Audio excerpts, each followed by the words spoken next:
How to join head-to-head league on FPL. Hi everyone, this is Kate here and welcome back to the channel.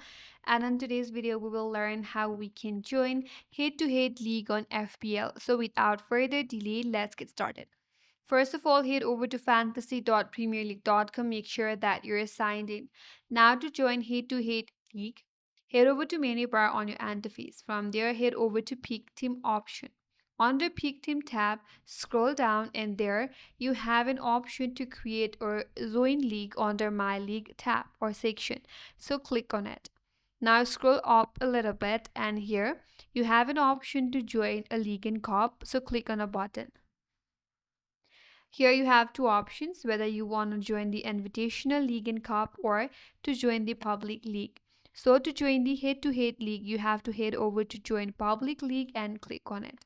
Now here you have an option to join head-to-head league. Click on it and with that you will be added into the head-to-head league. That's it. That's how you can join head-to-head league on FPL, and that's all for today's video. Hope this video was helpful, and if you're new to our channel, consider subscribing. Thank you for watching and stay tuned for more videos.